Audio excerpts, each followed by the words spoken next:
Okay, everyone's seated and cozy. Then welcome from my side too. I was told to speak in English, so I hope it's okay for everyone else.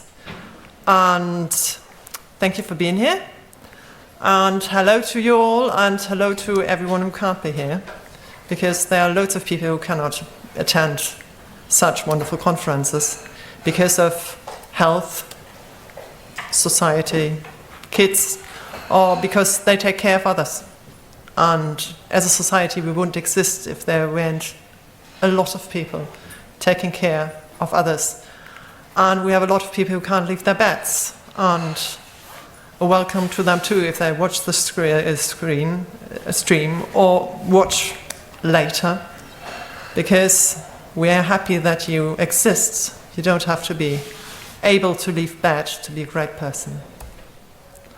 And thank you for inviting me. It's a short introduction. I'm very happy that Honkaser made me a professional slide like that.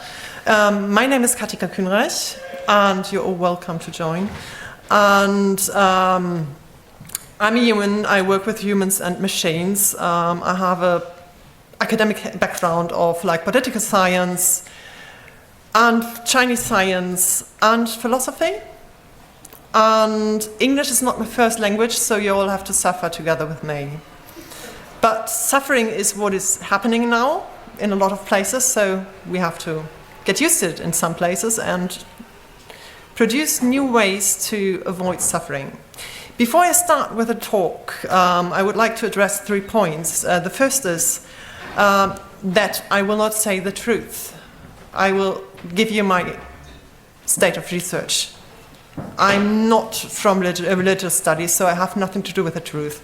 And that doesn't mean I'm connecting to any post-truth idiots that are currently living in our world and the internet, but that I'm a scientist and there's always information I do not know.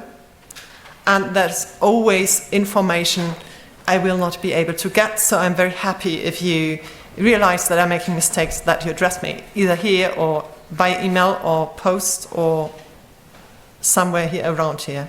So the other point is neither my webpage nor my slides are graphic design examples. I'm not a graphic designer, so they're here that they're readable, understandable, hopefully, and that I don't have to learn graphic design for it. And third point, if you like my work, you can financially support me. I know we do not like to speak about money and capitalism, but you can give money to scientists. It's not popular, but you can be punk rock and give a scientist a cigarette or some money. And I'm not on a lot of public, giant, tech-funded banking apps, so you have to transfer money from your bank account to my bank account or give me money. So this is a challenge, maybe you remember, and I can do more talks then. And I want to mention the Institute of Network Cultures in Amsterdam, where I'm associated researcher. That means we play, they do not pay. But it's a great institute, check out their website. And I'd like to give you a plan what I'm going to talk about, and myself too, to remind me. This was the opening talk at the Chaos Communication Congress last year. I was very happy to be there.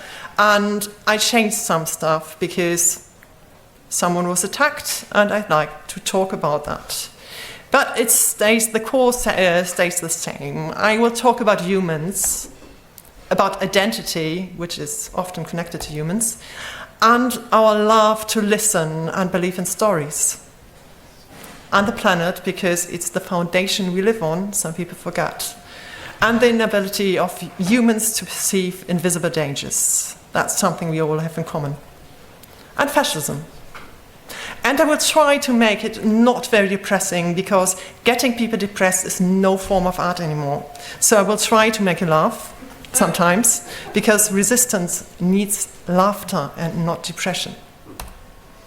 So we will talk about a bit about resistance as well. And it's never easy to say a lot of things in little time and say it clearly as well. So I will give you, in this talk, I will give you key points, because I believe in your ability to read and think for yourself. So I will give you some flashlight, like some little lights that you can later read up on or listen to talks. And some of my talks are on media.ccc.de, where you get in more detail. And there are other great talks, so check them out. And thank you for all the people who are doing this recording and mastering of the records, because they make it accessible for most of us. But let us start with the foundation. We're living on a beautiful planet. And it's floating in space. It provides nearly everything we need, or everything. And it contains stuff we do not need too. And as humans, we need sleep, food, and we love to laze around. We love to be with others, and we love to ask the why question, and that from a very early age. And we all love something dearly. Stories. We love it when people tell us stories. We are able to tell and believe in stories, and that makes us humans, from my point of view. And we love to see patterns in these stories we can recognize and follow, or maybe destroy. And many of us need a cause they can believe in, and stories help us with that. Stories can tell us where we came from and why things are happening. Stories can make us cry and scare us. And stories can contain the meaning of life and what the future will be. And these stories have an enormous impact for us as individuals and groups. They shape our image of the world. And they shape our horrors, our monsters, as well as our desires. They shape our image, what a human is. And they shape our image of what is right and what is wrong, of our ethics, and of what society is. We will explore that term a bit later. And this is very important. It's stories that form our shape or shape our future, and that make us build this future we saw on the telly or heard in that fairy tale. So we have stories explaining a lot of things. And because we're human beings, we have something a lot of technological interested people don't like. We do not have easily readable displays with error messages. We do not understand ourselves a lot of times. We do not understand others. We do not understand why we live. And stories can help us and give us guidelines for all of that. And they can give us hope. They can make us following stories, rules that we know from story. And they can make us believe if we follow all the rules, everything will be easy. And fascism is a story, as well as cybernetics. And that term will come a wee bit later too. And as humans, we are a fascinating species. We are all different, but in parts very similar. We all have needs. And we do not need a lot to be happy. If we have shelter, if we have enough food, clean water, sleep, we can be happy. We need understanding, friendship, and community. We need art. And we need songs. Songs bring us together. And we always want to be seen as individuals. Our needs need to be seen. And on the other hand, we want to have an identity.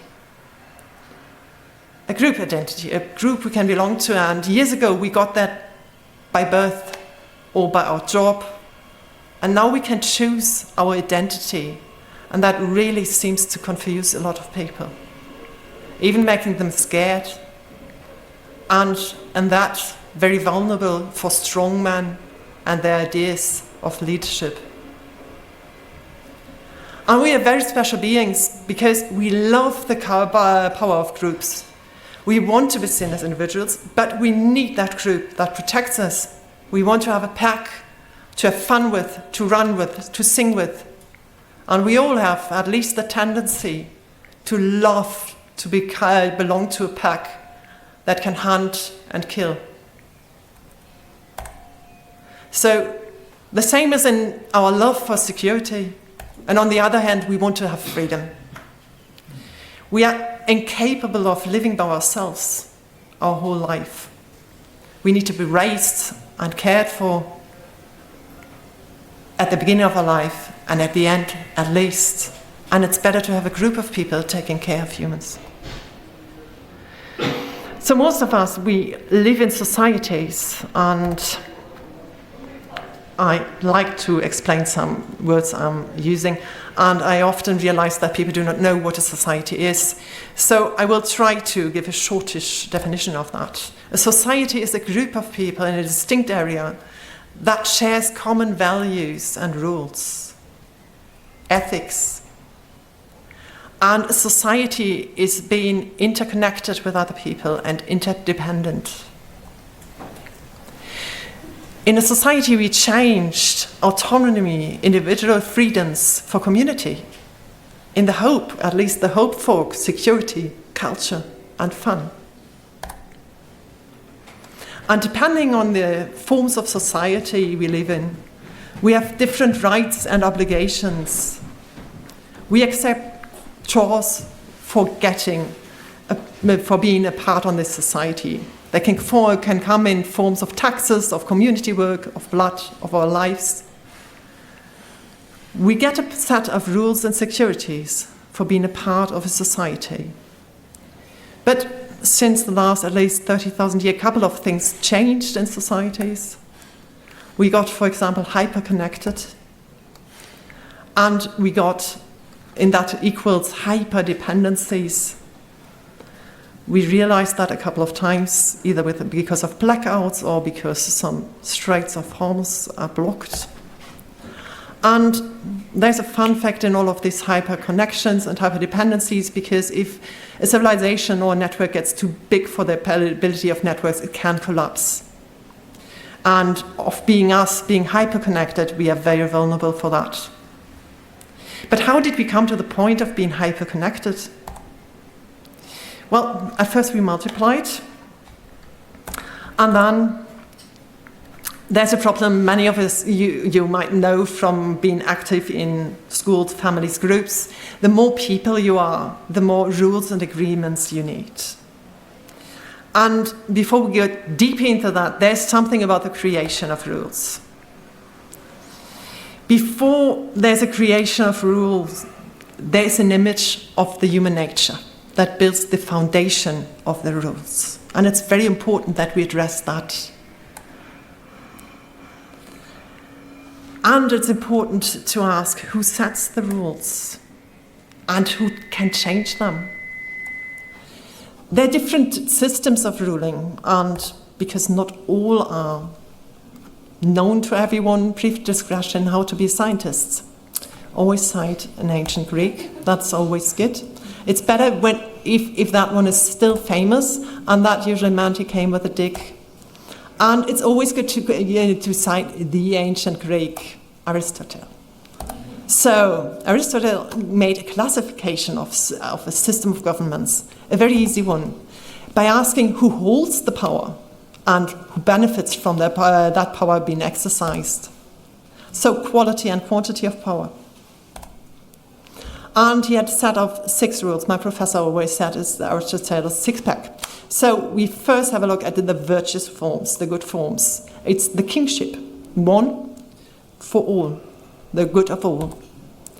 And aristocracy, it's the rule of a few, virtuous few, for the good of all. Polity, this was the ideal, the rule of the virtuous many. And the bad versions, the corrupt version, is tyranny, someone who rules for their own good. Oligarchy, the corruption of aristocracy, some rule for their own good. Never heard of that, right? And then came democracy. And that's the corruption of polity. That's too many ruling for their own good. And democracy wasn't, as you can see, one of the favorites of Aristotle. So never tell him that he was Democrat. But he called it holocracy as well. It's like the rulership of the heap of humans. And because I like you, I will go a bit more into the details. It was later changed, polity, into democracy, and democracy was become an anarchy. And that can show you how you can change the meaning of words in a couple of generations. Because anarchy is usually not seen as something very valuable these days. But you can always change the meaning of words. Important questions in the analysis of power is always how are the rules made, and who can participate in making these rules or changing? How transparent are these rules? Do we know who rules us for what? And who can change the rules at what costs? And I would always put into that line as well, do they suit our short lives and our planet's resources and the many life forms that are sharing the planet with us? Because we can't go on with ignoring all our problems or send them to space. Well, we can send some to space who are really asking for it, but we still have to manage the resources our planet has. And now, after that short foundation of rulership we just had together, we jump from the Greek philosophy to fascism. So one question against science is, what is fascism? And it's a terrible question to answer in a couple of minutes. So what I will give you is my own words. Fascism promises you to go back into a past that never existed. It's a story. And fascism provides you with a community. It really does. But that community is paid for with the blood of others. But when we discuss if that what's happening today is fascism, it's very important that we go back to how fascism was created. And the Italian thinker and literature writer Umberto Eco gave us 14 points for fascist movements, and they're still good. They were written in 1975. They're great. Look them up. And the early roots begin before the 20th century has started. And it comes from a way of thinking that is very human again. Humans often want to improve, which is often great. But humans also like to be totally full of themselves, which is never a good thing. So humans have fantasy as well, and from the early on we have stories about para-humans, superhumans, gods and goddesses. And humans like to breed things like cats, dogs, tomatoes. And there was the point where humans thought, well, if you can breed a tomato, why not breed a human the way you want to? And in the 18th, 1900s, that thought was combined with something considered science that time. It was eugenics and social Darwinism. It was the thought of the creation of a master race. And of course that master race had the right to rule, and of course it was white. And then it was mixed with something that came up in that time, the discovery of masses. Masses as something that shouldn't be ruled, but that could be involved. Because ruling subjects that constantly do not follow rules is no fun at all.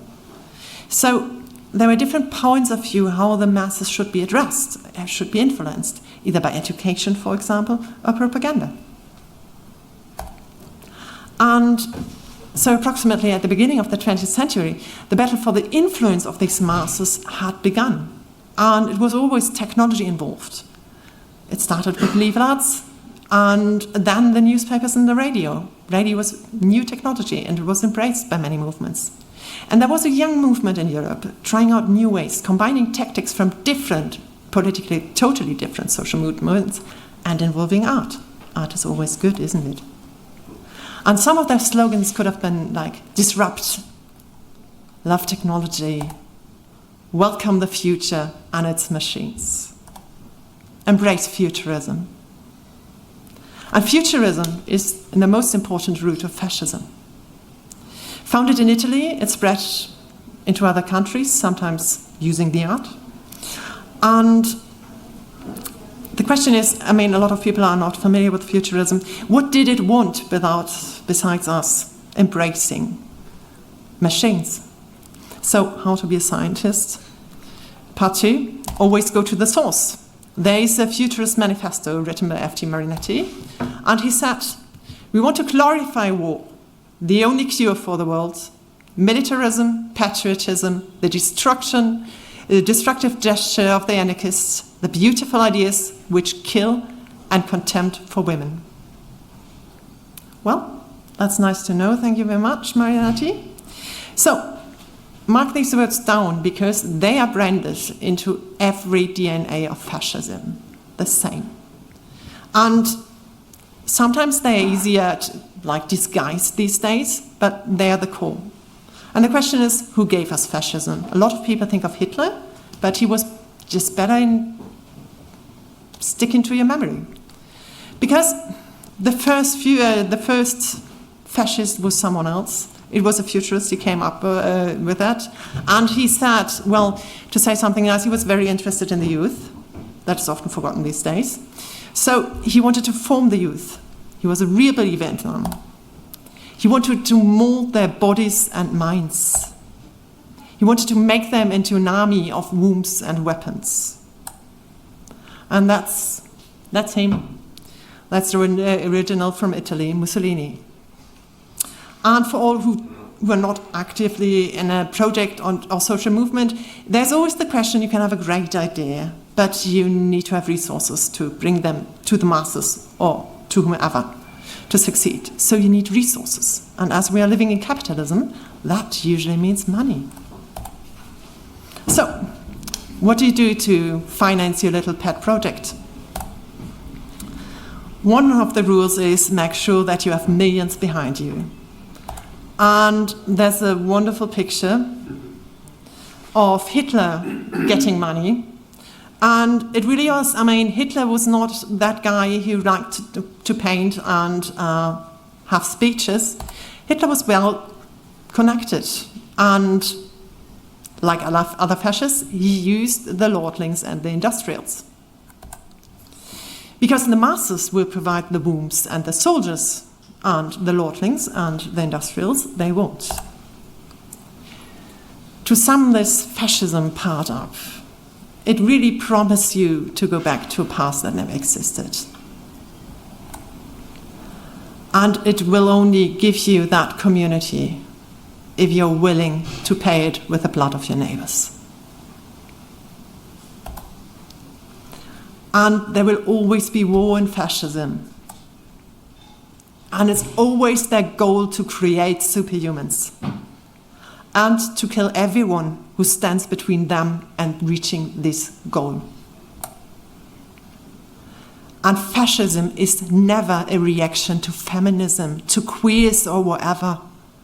Fascism is a collectivity of people who rule over others by force. They do not need others to be fascists. They want to be fascists. They want to gain power, money, and influence by being fascists and by telling the masses a story that they will lead them into something great. Well, only some of them. Most of them will die. But to keep our good mood, ready for the next jump, it's a short digression or a digression of cyber. So, cyber, that's something, the word's used. A lot of people don't know what it means. It's a short digression of cybernetics. And, well, it always puts a kind of glitter on everything when you say cyber, isn't it? We say cyber police or cyber something else, and it isn't really shimmering or cool, it can be very deadly, and it is an ideology. Cybernetics. So, I didn't talk to you about cybernetics a lot of times because it's kind of complicated, but it's necessary that we address it because a lot of what is happening today in tech, the roots as far as cybernetics. So, if you're interested in that, I really recommend one of my favorite books, Rise of the Machines by Thomas Reed. and it's excellent brain food. You will enjoy it. He said, cybernetics was in the moment. Engineers, military thinkers, politicians, scholars, artists, and activists started projecting their hopes and their fears into the future of thinking machines. Cybernetics sees everything as a mechanical process that has to be optimized. And it has, everything will be solved in the future by machines fetish. No king shaming, but this is a bit strong. Well, by saying something will be solved in the future was an argument every person who ever had contact with a teenage person will have heard before. And the truth in the sentence of a teenage person and of cybernetics is more or less the same. It's wishful thinking. And the biggest wish is that you will have forgotten that that promise was taken. So, but we learned to believe in that the great future will be the future of the machines, of the thinking machines, and everything will be changed by that, either to the better or the worst. And then came this AI, yes, artificial intelligence. That sounds really good, isn't it? Well, just admiring something is not very scientific, so we have to ask the what question. So, what is artificial intelligence? So, AI, I like to use quotes because I really don't like that word. It is stuck on nearly everything. I don't know if my cat has AI and all. And I really believe it's a bullshit term because artificial intelligence was invented as a sales argument. It's a money-spending idea. Oh, we are in southern Germany. It's a Geldscheißerchen. It's a money shitterly. And it was used after the first generation of cybernetics had promised the unbelievable future of thinking machines, and they couldn't deliver. And then they needed something people would throw money at, and 1955, McCarthy and Marvin Minsky, they got the money by inventing the term artificial intelligence. And since then, my colleague Tante always says this, they draw it out of the box every 10 years, dust it a bit and say, artificial intelligence, give me money now because I will give you a great future. And most of the people are like, yeah. So it works since more than, since the bloody 50s. I would have liked to say 50 years, but it's not true anymore. I'm getting old. So, but the interesting question for us as maybe not providing money to AI is, if it was a money spinner, why do we leave it in now? And that's interesting because going back to the beginning, we love stories, and stories don't have to be realistic. AI is a myth, and a myth that is fascinating. It's the connection between reality and wishful thinking. And it was a good story, so we learned to believe it. And then, well, the people believing in cybernetics, they were good because they were never realistic, and they went into different parts of society. In the 70s, 60s, 70s, they used a lot of LSD, they went into the hippie movement, and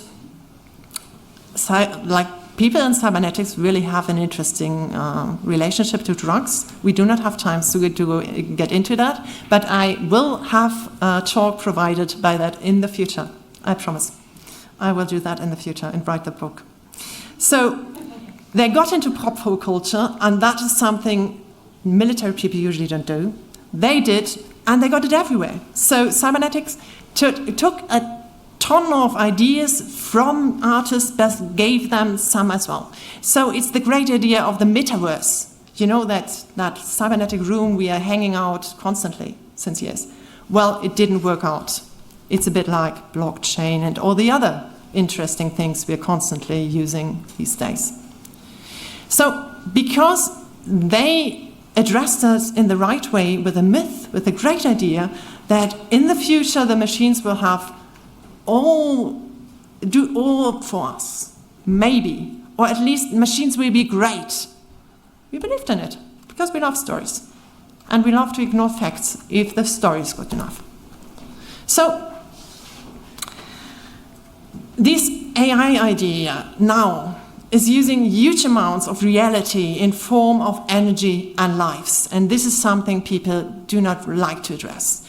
And if you look, well, I am a scientist, I don't make a heap lot of money, but I made more money than OpenAI. And hoping that AI, these godly machines, will solve the climate crisis, for example, is like extinguishing a fire with loads of diesel. Stop believing that. We are adults. Stop that thought and get real. And make it stop, because they will not stop that by themselves. And earlier I said the foundation of every society is the image of humans. So what's the image of humans who believe in cybernetics? Well, humans and animals are transmitters made of flesh. If they are exposed to the right signals, they do exactly what you want. And so what's their kind of ideal picture of a society? And we love the arts. Well, we have a cybernetic poem. Richard Breutigam, yes, that's the Grateful Death bloke, sketched cybernetic utopia in '67 in the poem All Watched Over by Machines of Loving Grace. And I mean, this is like, of course we can think that this is an idea to live being watched constantly by a machine of loving grace, so a godly machine. But my first question would be, who really wants to do that? And what happens if the machine wants to crush us? So these are questions we have to address. So if we are with the what if questions, so what if you combine fascism with modern digital technology and hyperconnectivity? Because this is what we're experiencing right now. And cybernetics is a great deal in it. So what happened was, for example, this. It was Elon Musk showing a Hitler salute on stage. And I don't know who in here would have thought that possible 10 years ago. Well, that's a lot, thank you. There were some people who thought it is. Yes, most of us were shocked, and so many people were like, oh my God, Elon has got evil now. No, he hasn't gotten evil that time. He was before. So there's one problem with fascist movements and thinkers. They hate to be called fascists. They have a lot of better names. And there's a whole new complex that is called terrestrial. And because of time, I do not have time to get in detail, but maybe the next speaker will. But I have some reading recommendations, and these are 2 articles.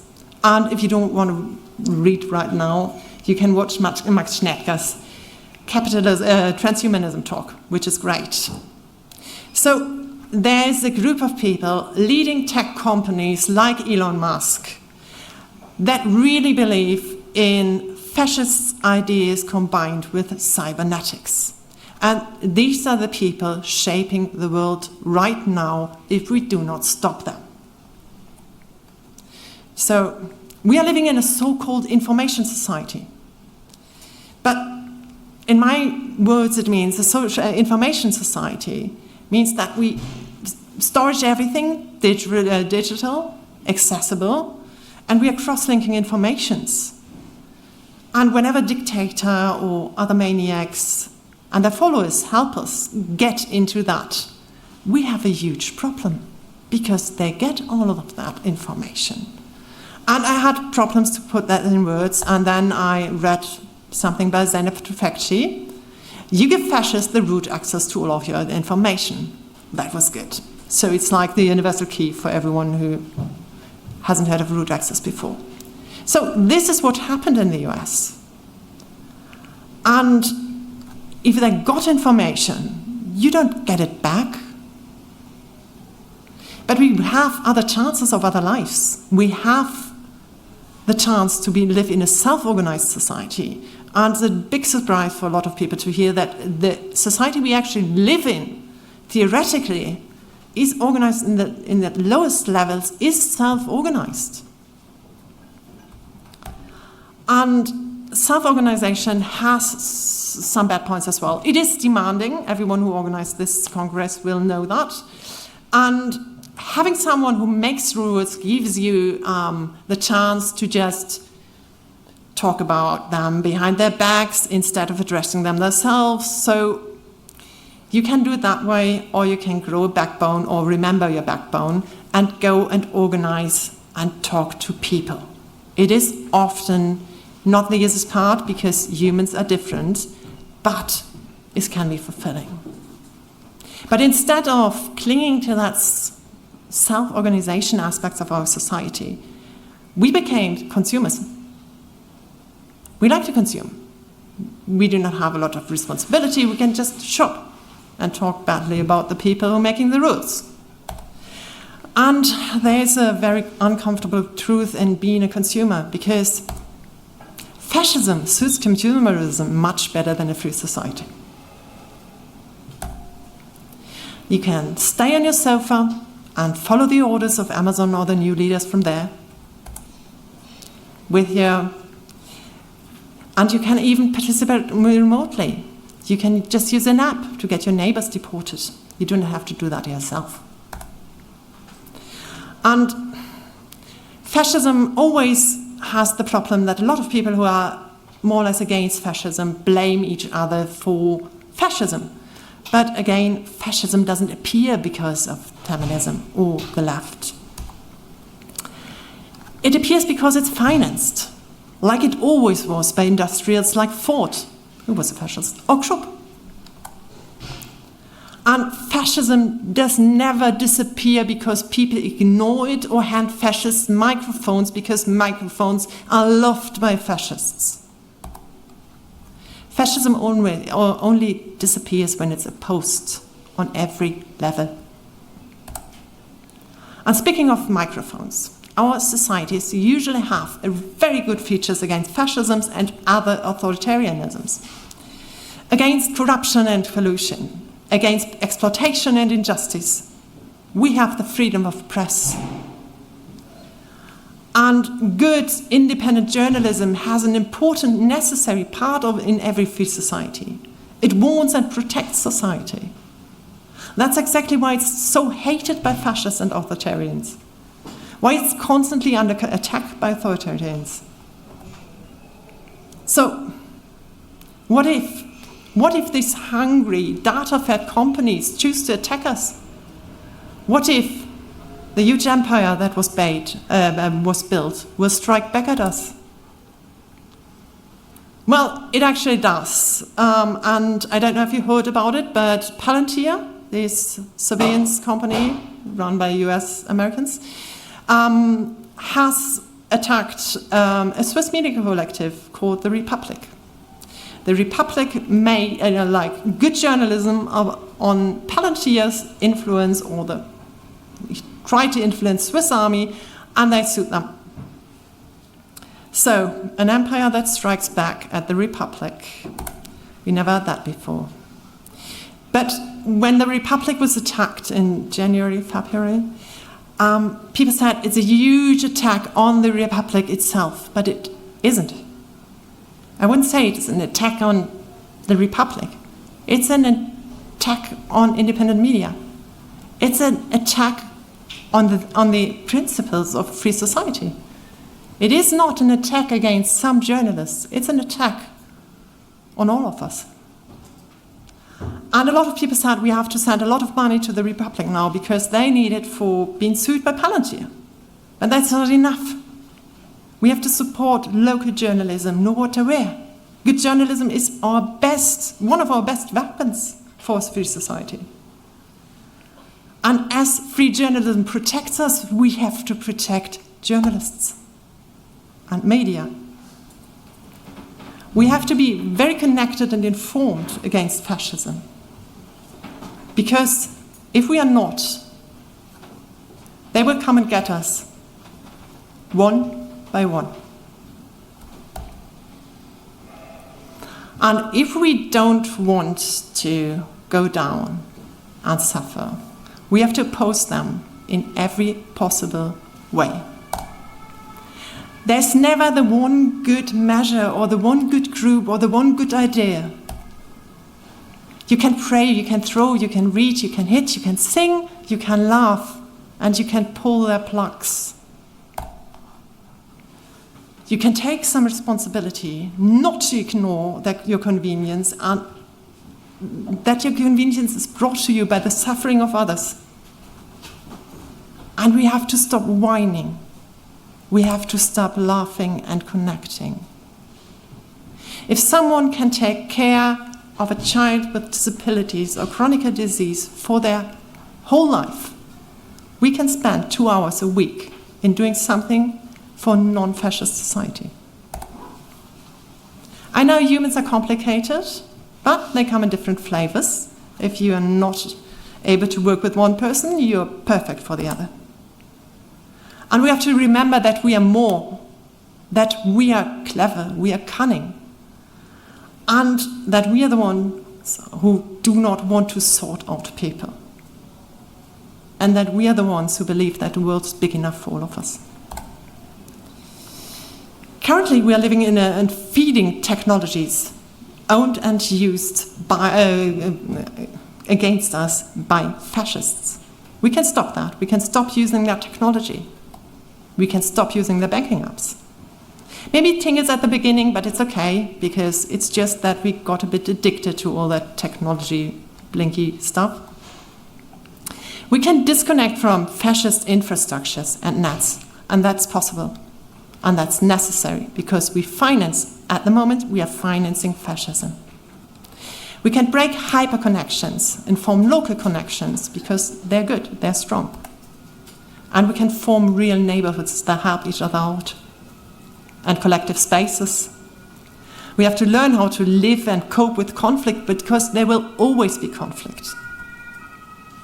We can learn how to listen. And we really have to dig in some roots, because movements without roots will be blown away or wither. We know local roots. And we can have fun doing it. There's no reason to be depressed. We can celebrate life, because it's wonderful. And we can make it possible that people who cannot be here because they take care of sick or disabilities or themselves get information and fun as well. Do not forget those who cannot be here in this place, in this moment. And sadly, I do not have enough time to go into gamification and addiction, because it's a huge part of that technology takeover that's happening there. We are hooked to their YouTube, to their TikToks, and so on. We are hooked to their WhatsApp. We are hooked to their infrastructure. And we became consumers by selling our hopes, fears, and desires to corporations that are created and owned by fascists. We are influenced by emotions created and orchestrated by those networks. We might not be in the full view of the consequences of our actions, but we are really addicted. And the addict's song is always that it's not really addicted, that it's not that bad, and that we are always able to stop. We can always put that machine that we are constantly caressing just away. We could. We won't, but we could. So we got hooked on fascist fun, but we can stop that. We are afraid what will happen when we do that, but we have social networks that are really local, we can depend on. And we shouldn't finance fascists by data or money just because it's convenient or silly fun. We can stop being adults and resist. We can learn how to shelter others, because we live in times where we have to know how to shelter others. We can fight, think and laugh. And we should never forget that we are not alone. And that we all have the rights for good life. And there's no need of fascism in a good life. And I hope I wasn't too depressing. There's always hope. The best strategy to win is to tell your opponents that it's too late to struggle. And we should never swallow that one. Have fun in resisting and enjoying their life. And if you want, you can give me a copper. And otherwise, enjoy the Congress. I hope it wasn't too long. And thank you for sharing some lifetime with me, because you can never copy-paste lifetime. That was special. Thank you.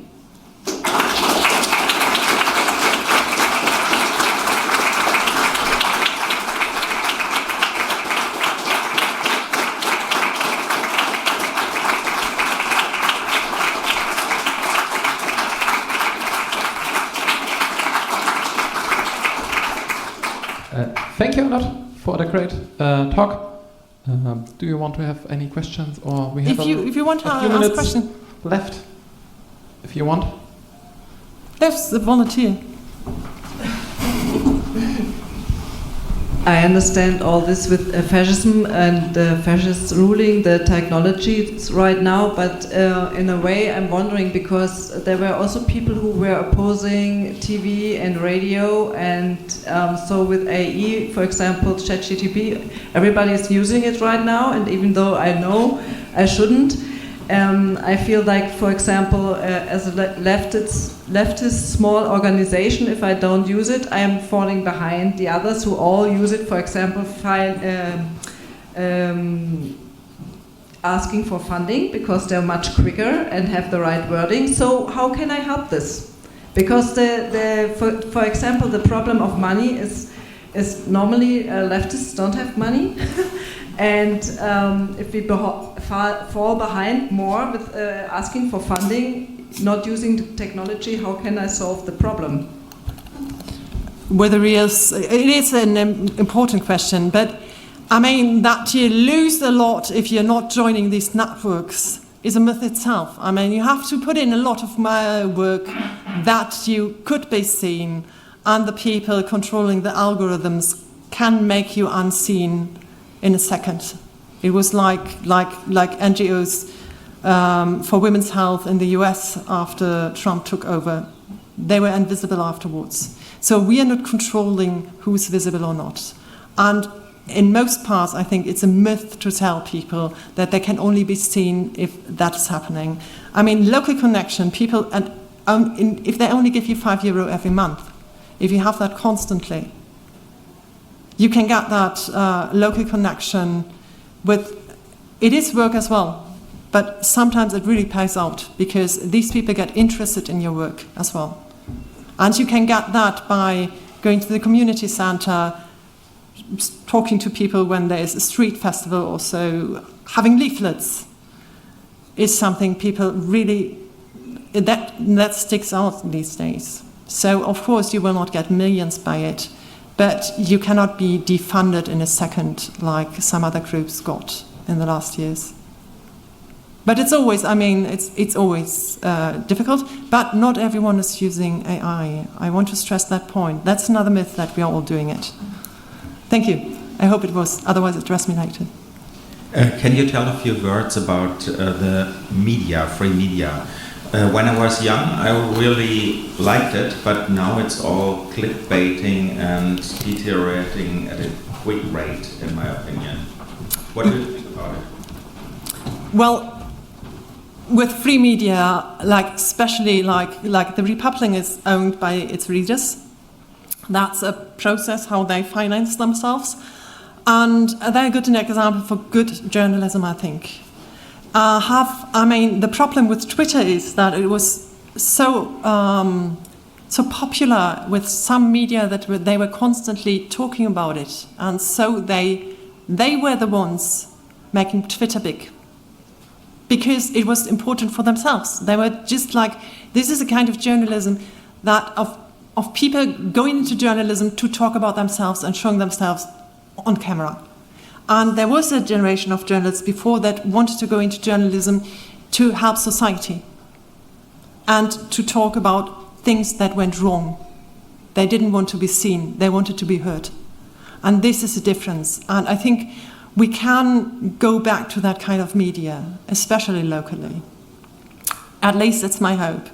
Because when we lose media and when we have journalists who do not know what journalism really means, it's a huge danger, because then the protectors do not know whom they have to protect, and they will protect maybe the wrong people. And people who are too afraid to speak against evil shouldn't be in media. They should be maybe taking care of pets or something else where they do not have to address evil people. But it's the old theme of Spider-Man: with great power comes great responsibility, and maybe we should tell our journalists to read Spider-Man a bit more. Thanks a lot, Katika, for the great talk. We are now over, so we need to continue. Yes. Thanks a lot, and as always, we still always search for volunteers to do my job here, for example, a short talk in front of other ones, correct, or in the kitchen or somewhere else. That's all done by volunteers here, and feel free to sign up in the ELF system and help us organize the event. Stop being a consumer, clean some dishes. For a better world. Thank you.